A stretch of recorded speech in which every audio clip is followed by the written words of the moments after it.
Hello student, welcome back our YouTube channel study with Ashu में। तो आज हम देखेंगे नोट्स और थोड़ा सा ब्रीफली एक्सप्लेन करेंगे curating of classification of animal, process of identification पे सिनॉप्सिस देख लीजिए। नोट्स जो स्टूडेंट नोट्स देखने आए ओनली स्क्रीनशॉट खींच लीजिए, बाद में हम ब्रीफली डिस्कस करेंगे। Okay,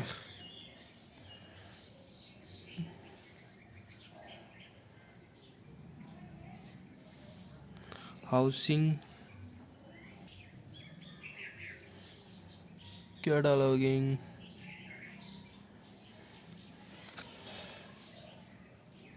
arrangement of collection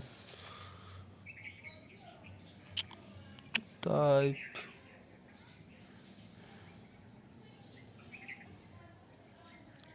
expendable material, loans. Okay,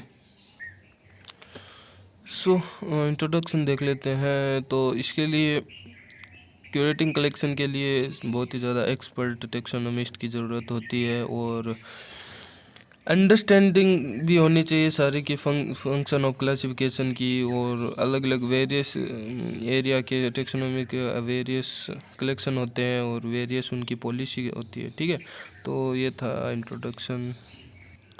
तो preparation of material for study, तो बर्ड एनिमल जो फील्ड से कलेक्ट करके काम में लिए जा सकते हैं, उसकी स्किन कोर वगैरह साफ़ करना चाहिए उसको आराम से। और इंसेक्ट और ऐसे कुछ एनिमल होते हैं जिनको अल्कोहल और फॉर्मेलिन में प्रिजर्व नहीं किया जा सकता है, तो उनको अलग स्टाइल में, जैसे उनके अलग अलग पार्ट अलग करके ड्राई करके, मतलब ऐसे प्रिजर्व किया जाता है। ठीक है, और इन्वर्टिब्रेट को सारे को तो अल्कोहल फॉर्मेलिन में प्रिजर्व करके यूज़ करते हैं। ठीक है, और ऑर्गेनिज्म की अगर माइक्रोस्कोपिक स्लाइड हम देख लें तो उसको ऑर्गेनिज्म को छोटे से छोटे पार्ट में हमें करना होता है। ठीक है, जैसे कि हम आपने कभी किसी ने भी मतलब यार फ्लोवर है उसका सेक्शन काट के उसको स्लाइड में देखा होगा, एकदम पतली सी स्लाइड बना के हमें काटनी पड़ती है तो उस तरह। और जो प्रोटोजोन होते हैं कोशिका जो ऑर्गेनिज्म, उनको तो स्पेशल टेक्निक नीडेड होती है, ज़रूरी होती है प्रिजर्व के लिए। ठीक है, फिर आता है हाउसिंग। तो हाउसिंग एकदम सिंपल है। तो research collection should be housed like research laboratory, fire proof. जैसे हम उनके ऑर्गेनिज्म को प्रिजर्व या वहाँ पे जहाँ पे भी रखते हैं तो वो फायर प्रूफ होना चाहिए, डस्ट प्रूफ होना चाहिए। ठीक है, डस्ट प्रूफ होना चाहिए और एयर कंडीशनर भी होना चाहिए। ऐसे बहुत सारे ऑर्गेनिज्म है जो कि टेम्परेचर सेंसिटिव होते हैं। ठीक है, जिनका ऑक्सीडेशन हो जाता है ज़्यादा तापमान पर। ठीक है, डीनेचरेशन हो जाता है, तो उनको एयर कंडीशनर पे रखना है, एक पूरा एकदम कंट्रोल एनवायरनमेंट में बनाना पड़ता है। ठीक है, उनके लिए तो यही हाउसिंग होता है। कैटलॉगिंग देख लेते हैं। तो पहले तो मैं कैटलॉगिंग का मतलब बता देता हूँ। कैटलॉगिंग अगर आपकी मान लो कॉलेज है या फिर, ठीक है, तो उसमें भी आपकी जो कक्षा है, जो क्लास है, उसके आगे लिखा हुआ होगा, जैसे कि जूलॉजी लैब, केमिस्ट्री लैब, अलग अलग। ठीक है, तो ऐसे पोस्टर से बनाए हुए होते हैं, उस पर लिखा हुआ होता है और वो बताने के लिए कि ये चीज़ है, ये चीज़ है। ठीक है, और यहाँ पे आगे ये चीज़ है। ठीक है, जैसे कि जूलॉजी लैब, केमिस्ट्री लैब, आप समझ गए ना, बॉटनी लैब। और वैसे ही देख लो यहाँ पे लिखा हुआ है इसमें क्या क्या होते हैं। Museum number, original field number, scientific name, list, general name, sex, exact locality, है ना, कहाँ से है, यहाँ पे कहाँ है, डेट ऑफ कलेक्शन, कब उसको कलेक्ट किया गया, नेम ऑफ कलेक्टर, किसने कलेक्ट किया, रीमार्क। ओके, तो ये सब सारी डिटेल ये कैटलॉगिंग में आती है, पूरा डिटेल होना चाहिए। ठीक है, अरेंजमेंट ऑफ कलेक्शन देख लेते हैं।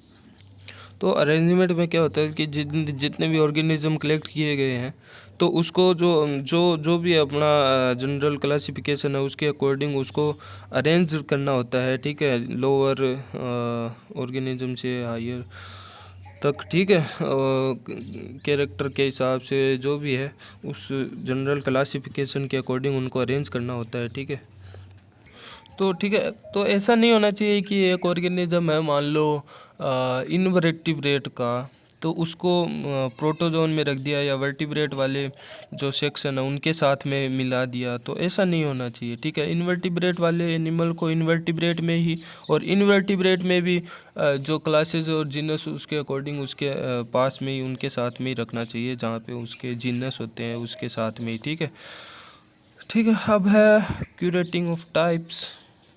तो यार जो हमारी जो सीनियर या फिर आप कह लो जो मास्टर है, वो ये कहते थे क्यूरेटिंग स्पीसीज़ का मतलब हमें बताए थे कि वह स्पीसीज़ जो यूजलेस हो, ठीक है, जो आगे ब्रीडिंग ना करे या फिर उनके डिसेंडेंट के साथ उसका मेल ना हो, मतलब एकदम एक साइड में ही जैसे पड़े हैं, उनका किसी और से सिमिलरिटी ना हो, मतलब एकदम यूजलेस स्पीसीज़ होते हैं वो क्यूरेटिंग होते हैं, तो उसको एडजस्ट करना होता है, तो उसको क्यूरेटिंग, तो ऐसा कुछ हमें बताया था हमारे मास्टर ने।